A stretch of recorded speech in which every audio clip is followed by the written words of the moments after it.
best way, like which way do I go? I do not understand. And I know that may be a wrong question to ask you, but I literally love this man so much. I do not know what to do. Okay, that's a good question. Okay, so I understand that you love him. I do.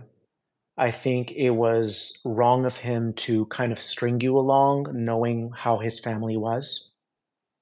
I'll be honest with you, like he should not have misled you and gotten your hopes high, knowing how his family functions.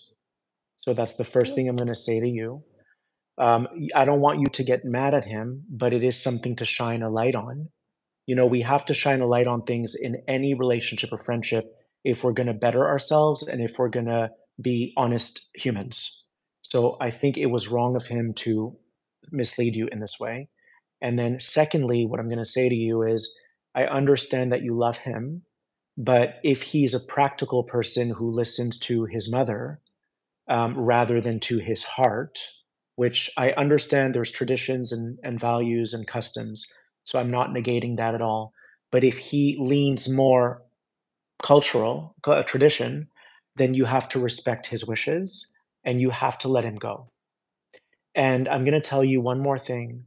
Don't pray for him. Don't.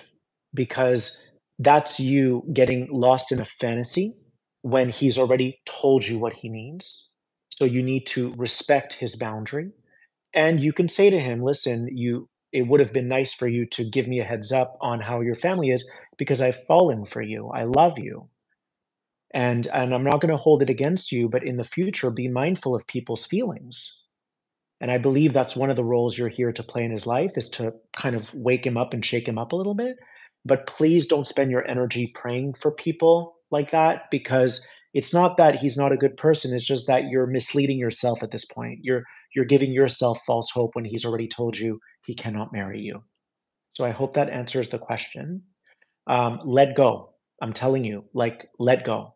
In life, you have to look at what reality is showing you, and you have to accept what reality is showing you. Because this is how we respect other people. We have to respect where they're at in their life. If you pray for him, hoping that he's going to marry you and change his mind, you're going to keep yourself stuck like a jam in the door. You're going to keep your toe jammed in the door. Don't do that to yourself. Love yourself enough to say, what was my mistake in this? I should have asked more questions rather than get lost in a fantasy, right?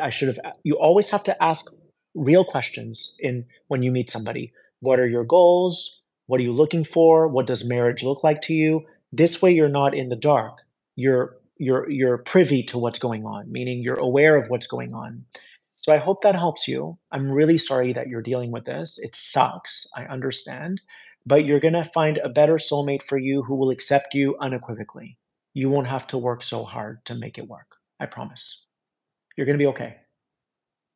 All right? Thank you so much. Thank you. Take care. Yeah.